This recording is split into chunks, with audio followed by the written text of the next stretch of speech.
Alors ce matin, on continue notre étude sur Saül. Alors ce matin, on va voir l'appel de Saül.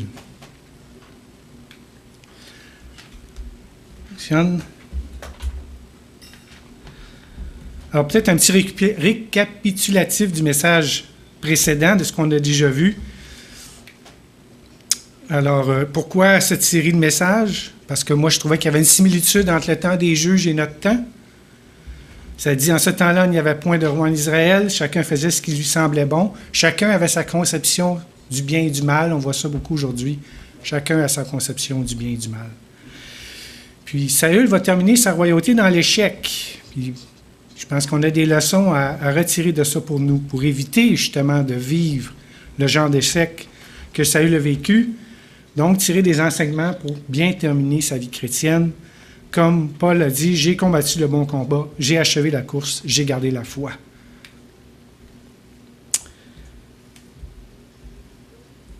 Courir la course, c'est le verset fort que je me suis donné pour cette série-là, qui nous dit « Courons jusqu'au bout la course qu'on nous propose. Regardons toujours Jésus, qui doit être notre guide. » J'avais présenté une courte chronologie depuis la sortie d'Égypte jusqu'au moment où Saül, David et Salomon sont devenus rois. Il s'est écoulé environ 480 années entre l'Exode et la construction du Temple. Donc, le Temple qui a été construit peu après le début du règne de Salomon. Les points saillants. Donc, Israël est une nation mise à part par l'Éternel pour un rôle bien particulier. Elle doit être la lumière des nations. L'Éternel a établi l'alliance abrahamique, l'alliance mosaïque, entre lui et son peuple, entre lui et Abraham. L'Israël a reçu l'ordre de conquérir la terre promise, mais le peuple a été infidèle. Ils n'ont pas vraiment... au début, ils ont refusé d'y aller. Ensuite, ils l'ont fait à moitié. Il y a eu un signe d'infidélité de la part du peuple. Il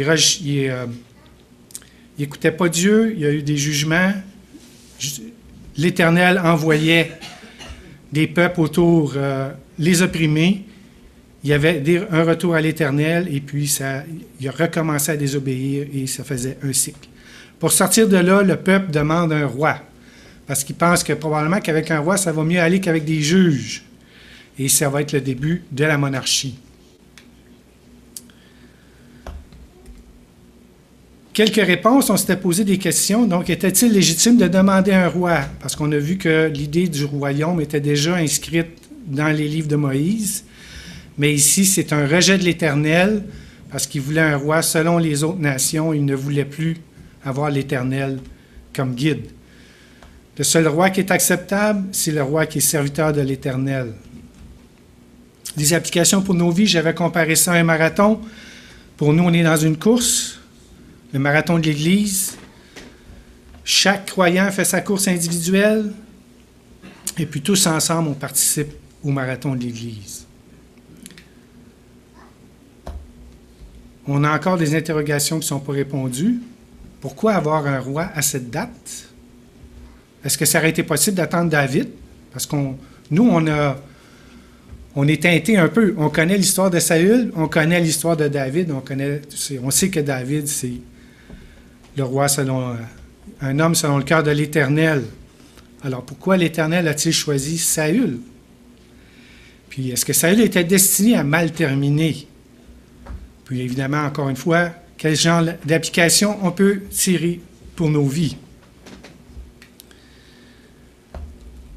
Allons-y, sélection.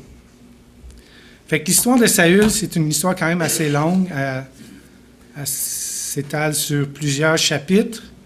On va regarder la sélection du roi, ce que le peuple espère, puis ce que l'Éternel décide. Donc, le peuple a confié la tâche à Samuel. On le voit dans 1 Samuel 8,5. Le peuple demande à Samuel, « Établis un roi sur nous, un roi pour nous juger. » comme il y en a chez toutes les nations. La demande est faite à Samuel.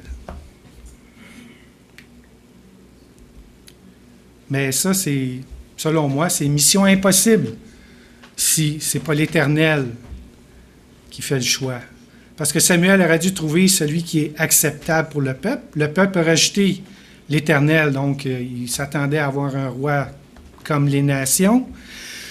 Quelqu'un capable d'aborder les problèmes sociaux, économiques, politiques, les rivalités entre les tribus, les agressions des ennemis. Tout un cahier de charge.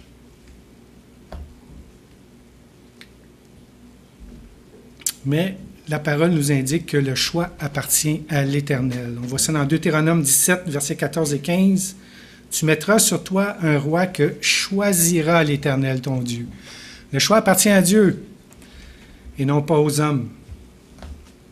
Et je crois que c'est beaucoup mieux comme ça. Alors, les prérequis. Ça nous a mentionné aussi dans Deutéronome 17. Donc, tu prendras un roi du milieu de tes frères. Donc, le prérequis, il faut être un enfant d'Israël. Pas d'étranger. Est-ce qu'il y a d'autres prérequis? Non.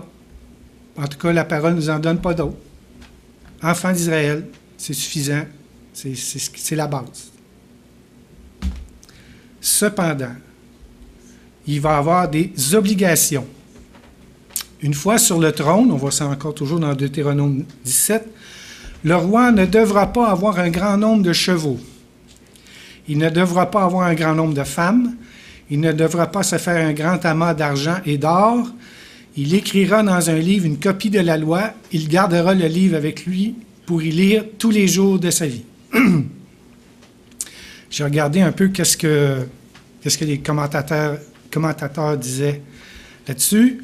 N'est pas un grand nombre de chevaux, ça ferait référence à l'armée. Le cheval, c'est utilisé par l'armée pour combattre. Donc, il ne devait pas avoir une trop grosse armée. Les femmes, maintenant. On sait bien que l'Éternel, sa volonté, c'est un homme, une femme dans le mariage. Mais on voit que dans ces cultures-là, il y avait de la polygamie.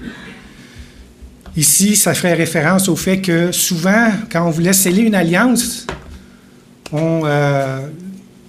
il pouvait donner une épouse avec l'alliance. Salomon, on voit, ça va être une des causes de sa chute. De ne pas faire un grand amas d'argent et d'or. Bref, dans tout ce qu'on voit là, c'est des éléments qui nous disent que le roi devait rester proche de l'Éternel, ne devait pas se confier sur son armée, ne devait pas se confier sur son alliance avec les pays voisins, ne devait pas se confier sur ses richesses. Il devait avoir le livre de la loi, il devait le lire tous les jours, et c'est là-dessus qu'il devait s'appuyer pour diriger son royaume. En passant, Josué va recevoir la même instruction de Dieu concernant avoir une copie du livre et de le lire chaque jour. On continue. Alors, intention de l'Éternel pour le roi, afin que, toujours dans Deutéronome 17, les versets 19 et 20, les obligations du roi, afin qu'il apprenne à craindre l'Éternel, son Dieu, à observer et à mettre en pratique toutes les paroles de cette loi et toutes ses ordonnances, afin que son cœur ne s'élève point au-dessus de ses frères et qu'il ne se détourne de ses commandements ni à droite ni à gauche, afin qu'il prolonge ses jours dans son royaume, lui et ses enfants, au milieu d'Israël. On voit un peu les dangers qui guettent le roi, s'éloigner de Dieu, l'orgueil qui est un danger, pas juste pour le roi d'Israël, un danger pour nous tous, comme croyants. Alors, reste proche de ma parole, lis-la, médite-la, apprends à me connaître, à me craindre, observe mes commandements. C'est ce que je te demande. Alors, l'Éternel est à l'écoute et à l'œuvre. On voit dans Samuel 9,16, il s'adresse à Samuel. « Demain à 7 heures, je t'enverrai un homme du pays de Benjamin. Tu l'oindras pour chef de mon peuple d'Israël. Il sauvera mon peuple de la main des Philistins, car j'ai regardé mon peuple, parce que son cri est venu jusqu'à moi. Et l'Éternel n'abandonnera point son peuple. » L'Éternel a entendu le cri d'Israël. il dit à Samuel, « Je t'enverrai un homme. » Quand même quelque chose. Le peuple a dit à Samuel, « Trouve-moi quelqu'un. » Mais l'Éternel dit, Samuel, « Je t'enverrai la personne. Pas besoin de la chercher. Je te l'envoie. » On voit ici, encore une fois, la souveraineté de Dieu. Alors, l'appel. On voit dans la parole des appels qui sont réservés à une personne, un appel direct. Mais il y a aussi des appels qui sont ouverts à des groupes ou à un groupe. On voit dans Romains, Paul, il dit « À tous ceux qui à Rome sont bien-aimés de Dieu, appelés à être saints. » Des groupes de croyants. Dans Colossiens, « Et quoi que vous fassiez en parole ou en œuvre, faites tout au nom du Seigneur Jésus, en rendant par lui des actions de grâce à Dieu le Père. » Un appel à faire tout au nom du Seigneur Jésus. C'est des appels qui s'adressent à tous. Mais l'appel qu'on va voir ici, c'est un appel direct à une personne. Des exemples dans la parole, il y en a quand même plusieurs. Dans Genèse 12, on voit Abraham, Dieu dit « Quitte ton pays ».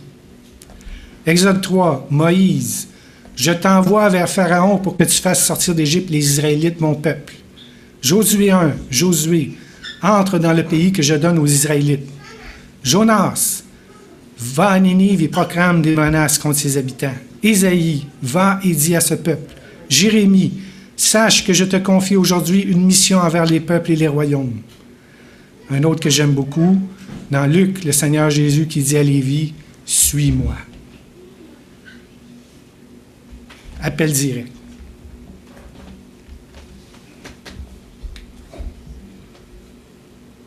Alors, accepter ou refuser.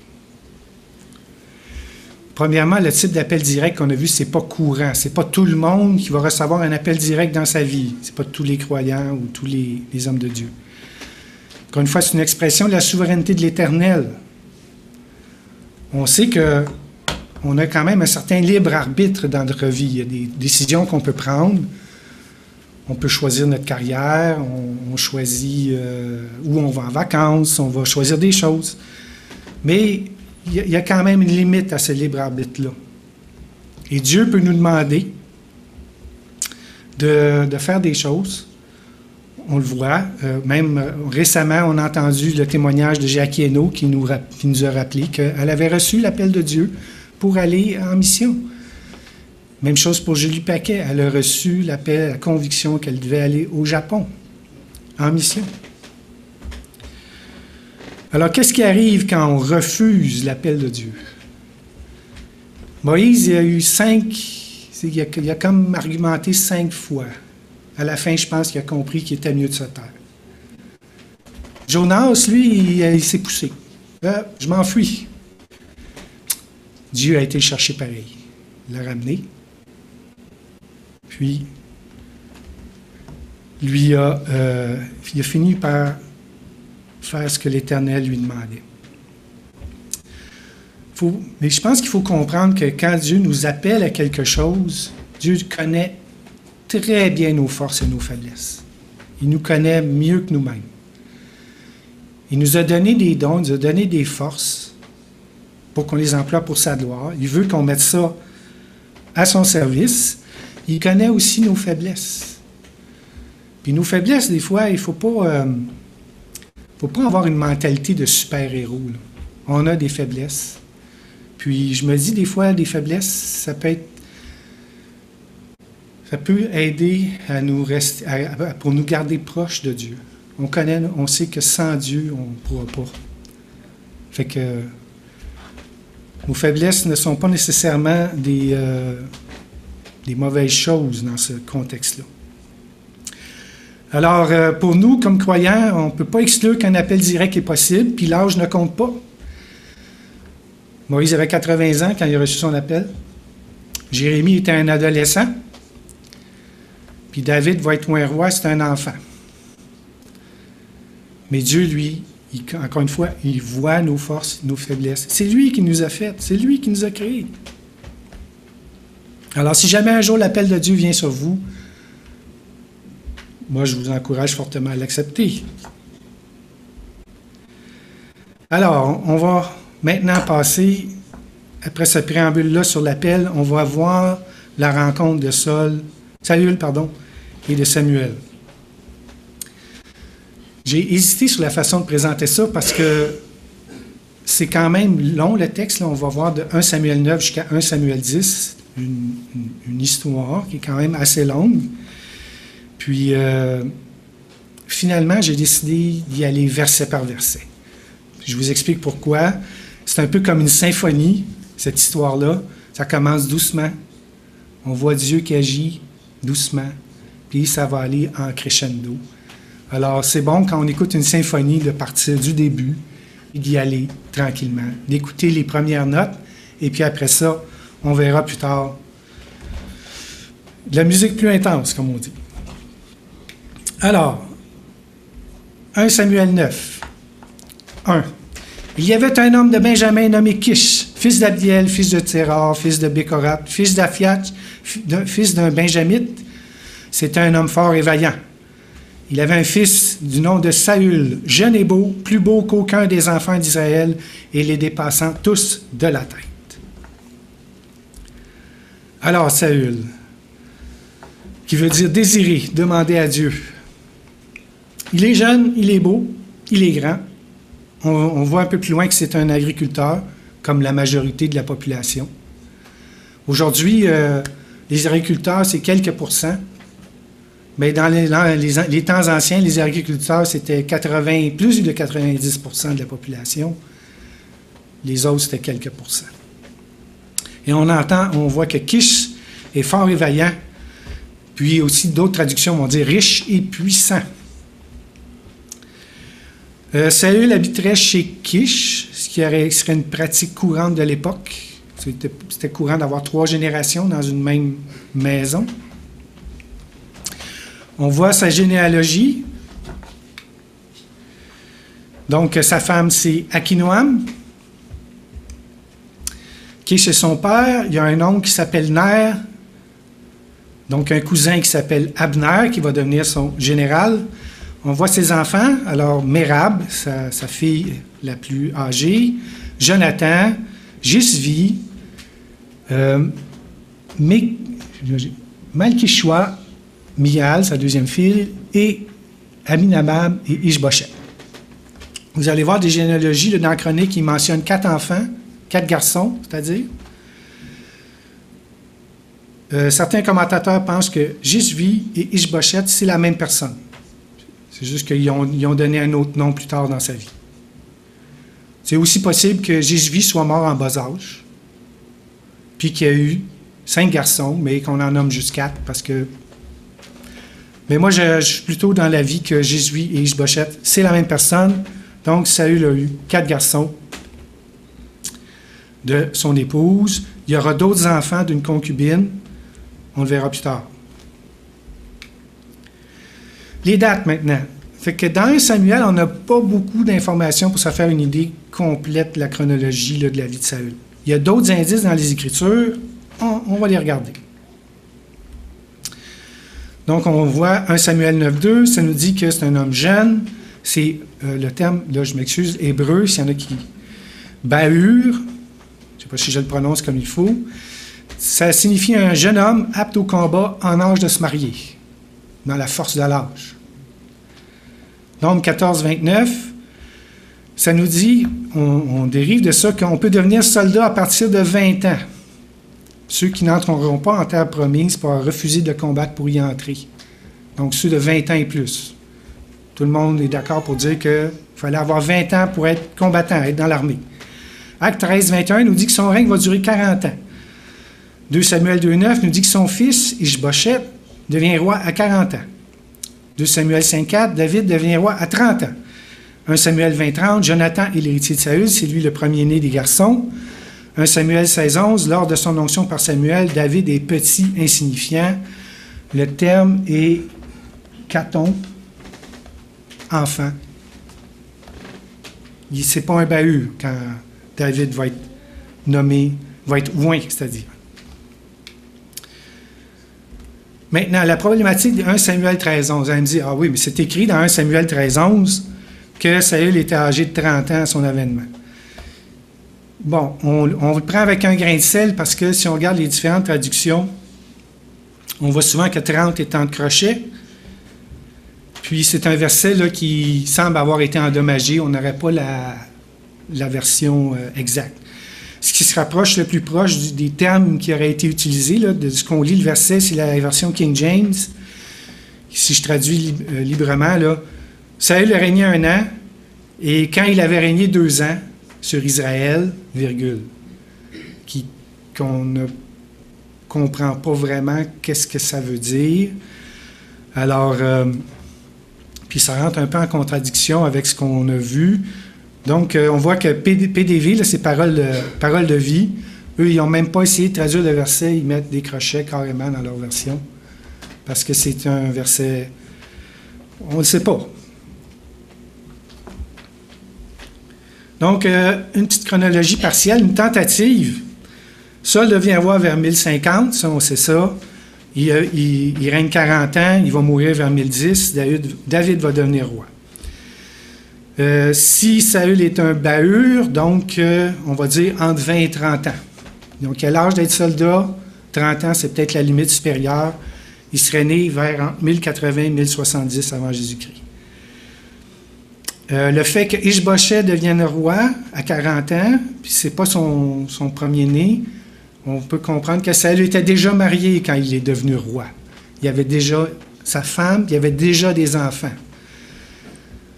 Jonathan serait né avant que Saül devienne roi, puis encore une fois, il y a une période, là, dépendamment de l'âge de Saül, 20-30 ans, au moment où Saül est devenu roi. Jonathan avait peut-être quelques années, peut-être pas loin de la dizaine d'années. On peut se donner une idée. David naît vers 1040, et puis David aurait été loin, là, en 12-15 ans, peut-être, dans ces eaux-là, là, avant qu'il soit un homme fait. Donc, ça nous donne une petite idée, là, de la chronologie de cette époque-là. On continue. Les ânesses de Kish, père de Saül, s'égara, et Kish dit à Saül, son fils, « Prends avec toi l'un des serviteurs, lève-toi, va et va chercher les ânesses. » Il passa par la montagne d'Éphraïm et traversa le pays de Shalisha sans les trouver. Ils passèrent par le pays de Shalim, et elles n'y étaient pas. Ils parcoururent le pays de Benjamin, et ils ne les trouvèrent pas. La quête des ânesses.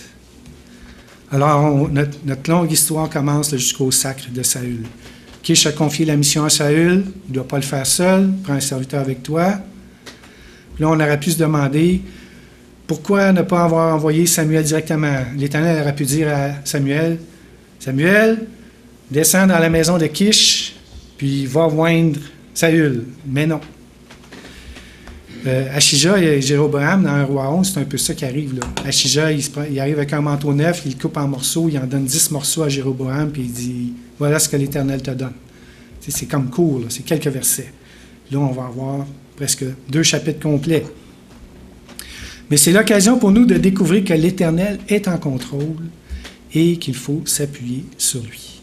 L'Éternel est souverain sur sa création. Ça commence avec les ânesses qui se poussent. Ce n'est pas un hasard. Dieu agit. Que ce soit avec les ânesses de Kish, que ce soit avec les vaches dans l'épisode de l'Arche, dans les Juges, que ce soit avec les lions, avec Daniel, ou les animaux dans les plaies d'Égypte, les corbeaux qui nourrissent Élie, Dieu est souverain sur sa création. Quelques lieux clés. Alors, en vert, en bas, vous voyez Gibéa, c'est là que, entouré de vert, là, c'est là que Saül demeure avec Kish et Saül. Samuel, lui, demeure à Rama, qui est un petit peu plus haut, entouré de bleu. Puis Samuel avait l'habitude de parcourir des villes de la région pour exercer son ministère de juge. Il est à Bethel, à Mitzpah et à Gilgal. On les voit, ils sont entourés de bleu clair. Je vous mets un petit truc. À Geba, en rouge, c'est une garnison des Philistins. Alors, les Philistins sont dans le pays. Ils sont pas... ils sont là, là. Les Israélites crient contre les Philistins, mais ils sont opprimés.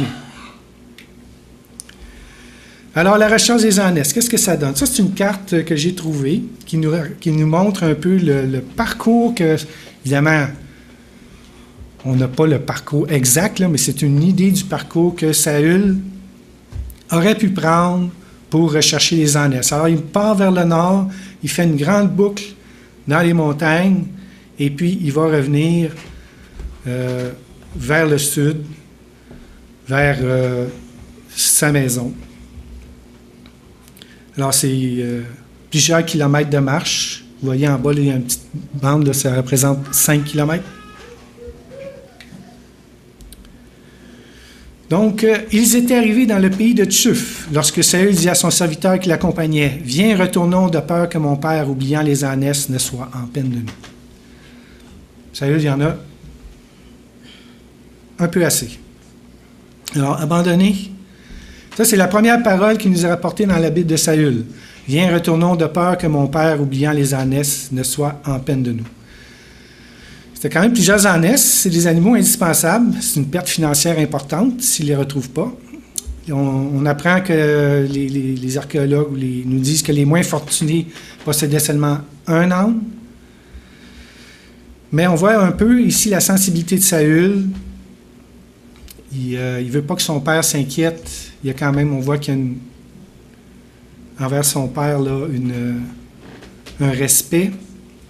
Et puis on voit que dans 1 Samuel 10.2, effectivement, Kish s'inquiète pour Saül. Donc c'est pas une... Il ne s'imagine pas des choses. Bien, il connaît son père, vous connaissez vos familles, vous connaissez vos parents. Vous savez des fois quand il s'inquiète. Alors, Saül dit, on devrait peut-être retourner à la maison.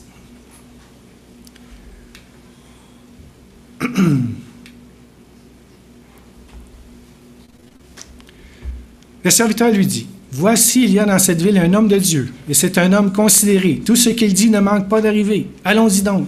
Peut-être nous fera-t-il connaître le chemin que nous devons prendre. » Saül dit à son serviteur, « Mais si nous y allons, qu'apporterons-nous à l'homme de Dieu?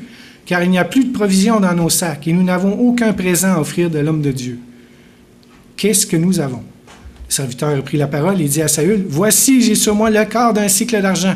Je le donnerai à l'homme de Dieu, et il nous indiquera notre chemin. » Autrefois, en Israël, quand on allait consulter Dieu, on disait « Venez et allons au voyant », car celui qu'on appelle aujourd'hui le prophète s'appelait autrefois le voyant.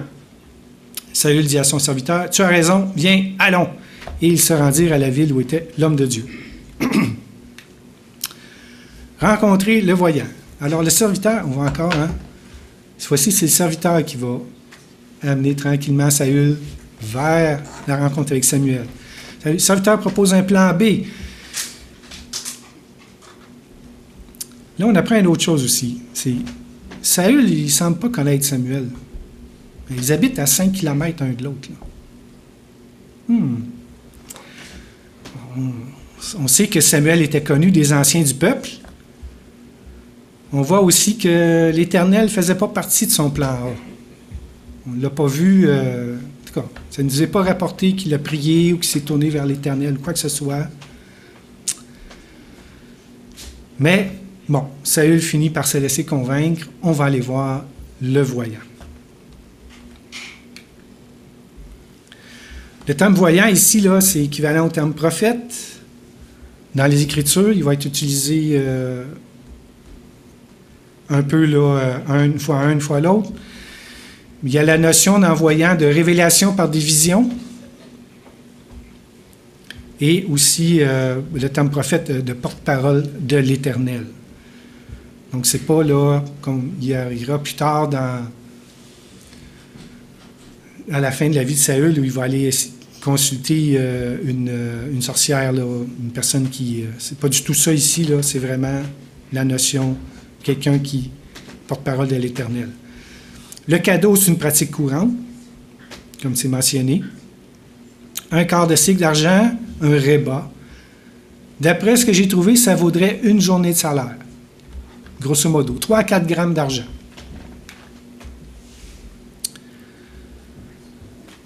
Donc, il se dirige vers la ville, vers Rama.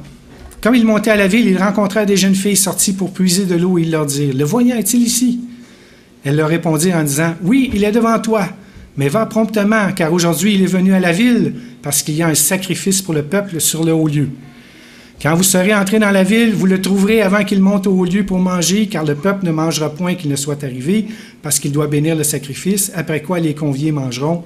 Montez donc, car maintenant vous le trouverez. » La rencontre des jeunes filles.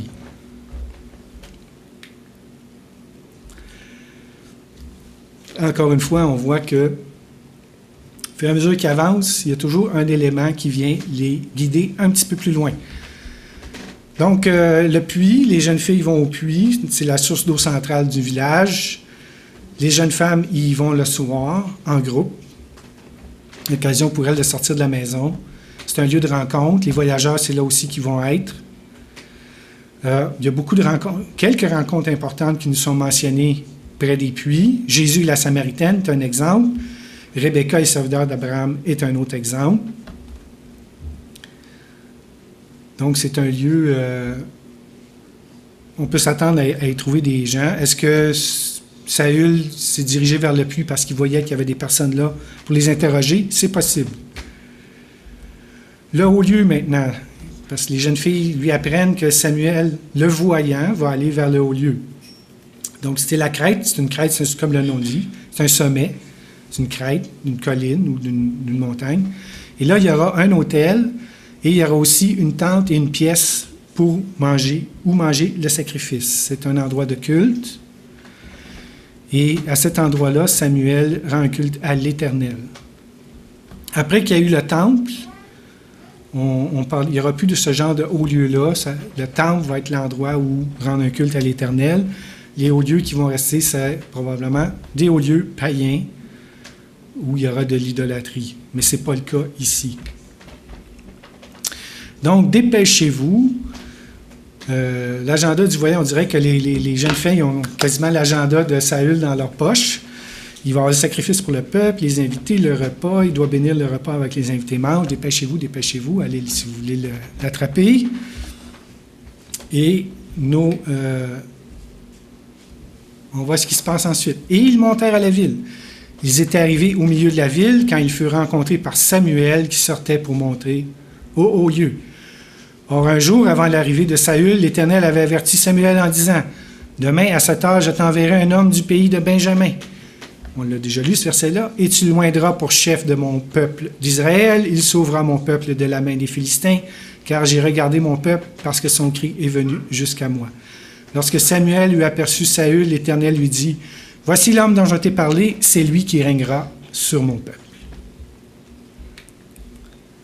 Alors Samuel reçoit ses instructions de l'Éternel, le message est clair.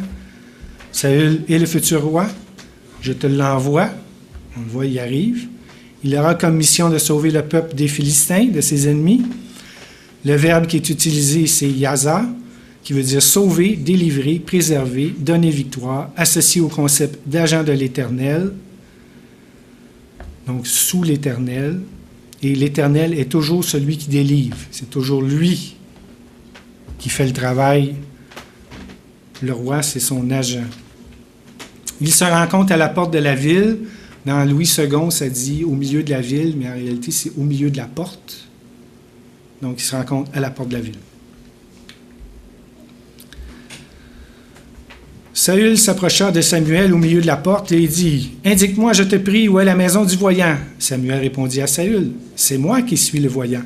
Monte devant moi au haut lieu, et vous mangerez aujourd'hui avec moi. Je te laisserai partir demain et je te dirai tout ce qui se passe dans ton cœur. Ne t'inquiète pas des ânesses que tu as perdues il y a 3 jours, car elles sont retrouvées. Et pour qui est réservé tout ce qu'il y a de précieux en Israël? N'est-ce pas pour toi et pour toute la maison de ton père? » Saül répondit, « Ne suis-je pas benjamite, l'une des plus petites tribus d'Israël? Et ma famille n'est-elle pas la moindre de toutes les familles de la tribu de Benjamin? Pourquoi donc me parles-tu de la sorte? » Alors, Saül est vraiment intrigué. Lui, il reçoit une série de révélations. Alors, premièrement, Samuel lui dit, « Monte devant moi au lieu, tu vas manger avec moi, tu es mon invité. » Ensuite, il dit, je répondrai à tout ce qui se passe dans ton cœur. Je donnerai réponse à tes préoccupations. Je pense qu'on en a tous des préoccupations. Hein? On aimerait probablement ça avoir ce genre de réponse-là de la part d'un voyant de Dieu. Il apprend que les ânesses sont retrouvées. Il n'a même pas eu le temps de poser sa question à Samuel. On cherche les ânesses. Non. Samuel dit, les ânesses sont retrouvées. Et maintenant, la dernière révélation que Samuel lui fait, ce qu'il y a de précieux en Israël est réservé pour toi et ta famille. Qu'est-ce qu'il y a de précieux en Israël? Eh bien, ça serait la royauté, selon les commentateurs. Déjà, Samuel semble donner des pointes d'information à Saül pour lui dire « L'Éternel t'a choisi pour roi ».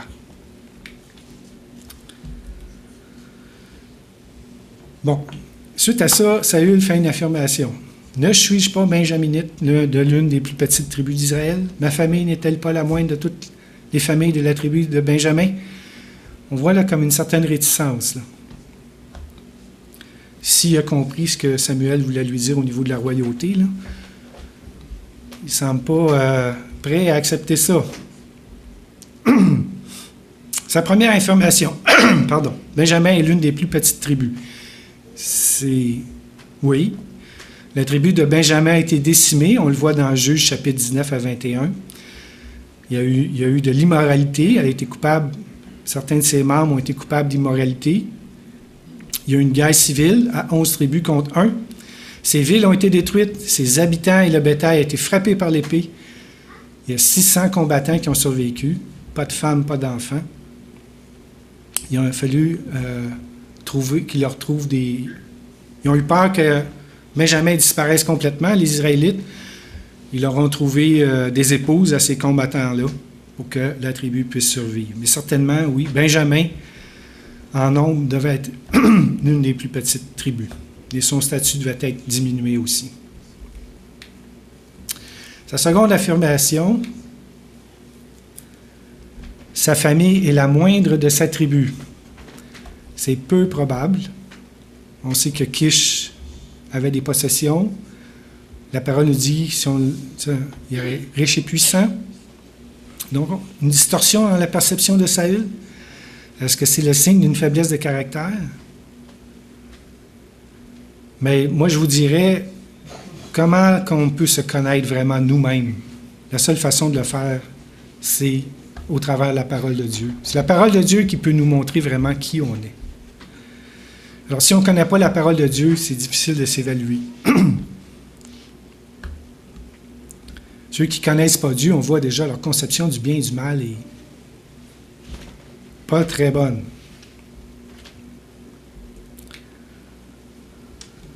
Alors, Samuel prit Saül et son serviteur, les fit entrer dans la salle et leur donna une place à la tête des conviés, qui étaient environ 30 hommes. Samuel dit au cuisinier, « Sers la portion que je t'ai donnée en te disant, mets-la à part. » Le cuisinier donna l'épaule et ce qui l'entoure, et il la servit à Saül. Et Samuel dit, « Voici ce qui a été réservé. Mets-le devant toi et mange, car on l'a gardé pour toi lorsque j'ai convié le peuple. » Alors Saül mangea avec Samuel ce jour-là.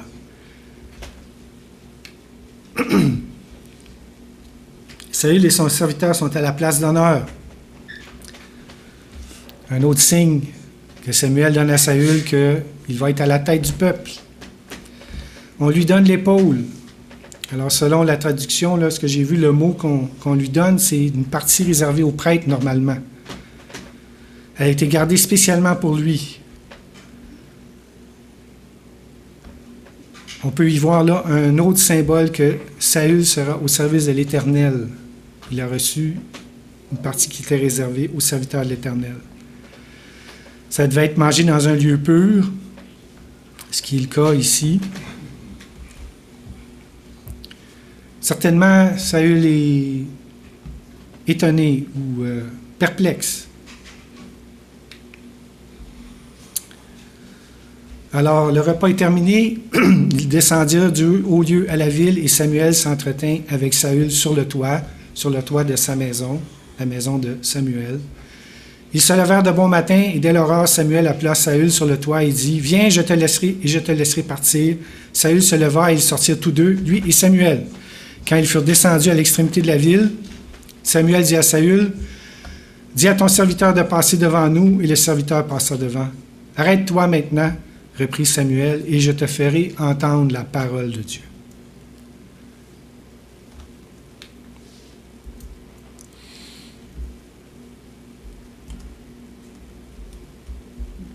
Donc, l'entretien.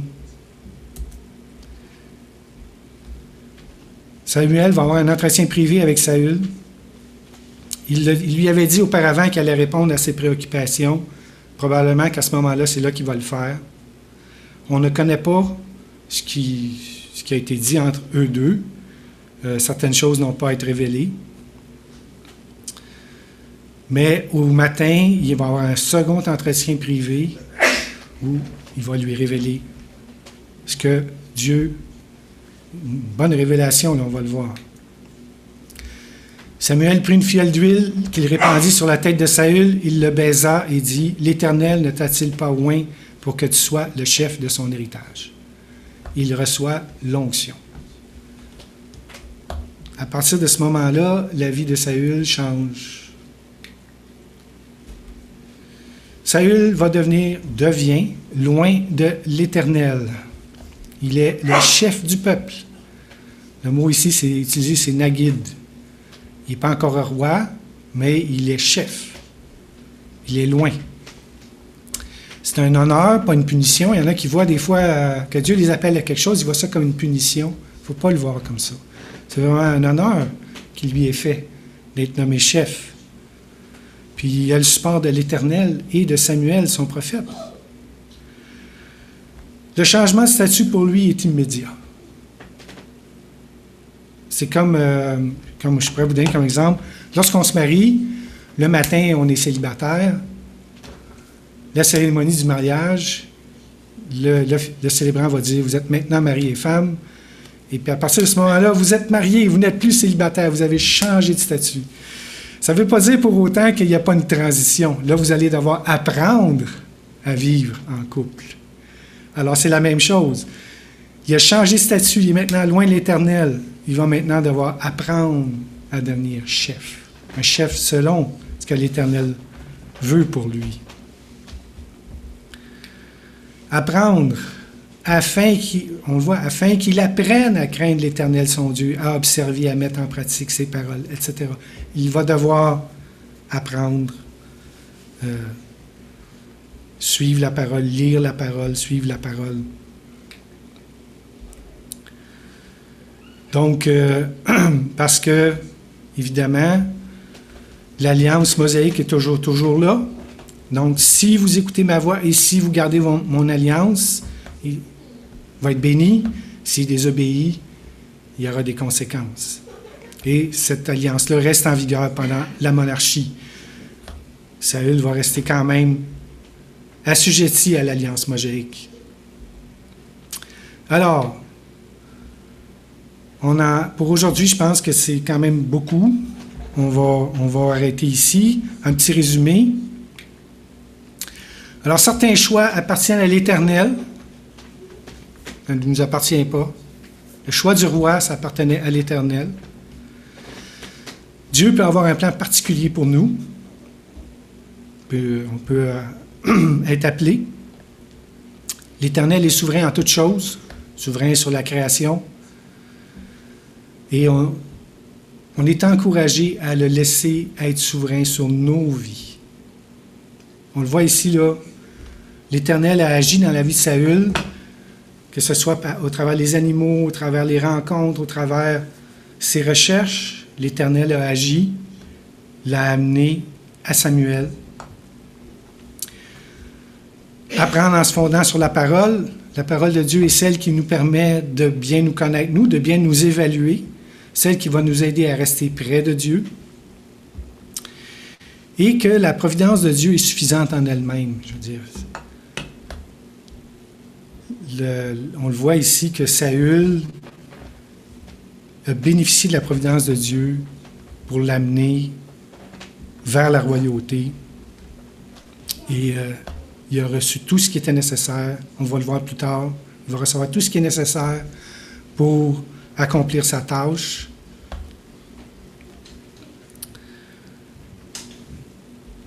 Alors, petit test.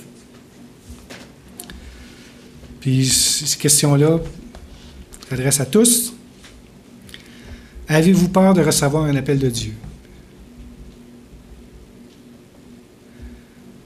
Êtes-vous en mesure de faire un portrait de vous-même à la lumière de la parole? Consultez-vous l'Éternel pour vos prises de décision. Faites-vous confiance en l'Éternel et en sa parole?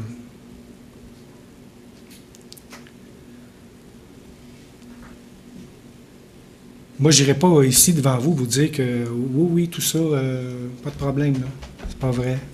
Je pense qu'on a tous des éléments dans nos vies où on n'est pas prêt nécessairement à ouvrir la porte pour laisser Dieu rentrer. Mais il faut le faire.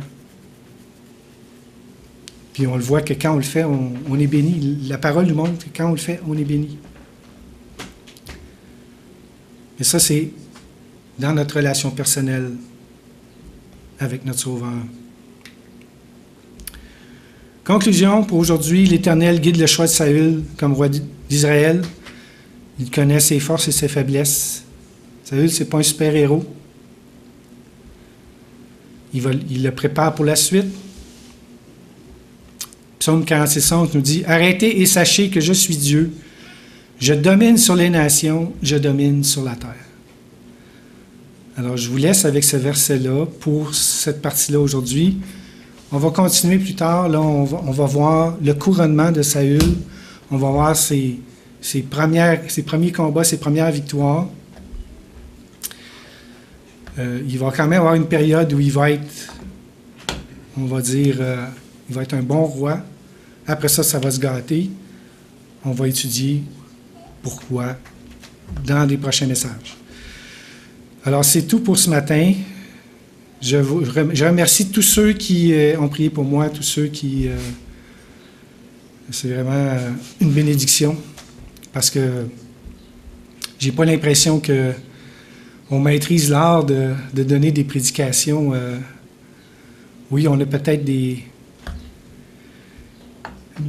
certaines habiletés, mais parler ici, là, parler ce que Dieu veut pour son peuple, là, c'est quelque chose. Alors, merci à tous ceux qui ont prié. Et puis, je vais terminer par une prière. Seigneur, merci pour cette histoire de Saül qui nous montre ton amour pour ton peuple, premièrement, mais aussi que tu prépares les choses d'avance. Tu veux notre bien. Tu veux nous faire grandir, nous faire progresser. Tu veux qu'on apprenne. Et puis, aide-nous à se placer à tes pieds pour te contempler, voir ta majesté, et puis devenir de meilleurs serviteurs. Pour ta gloire, Seigneur. Amen.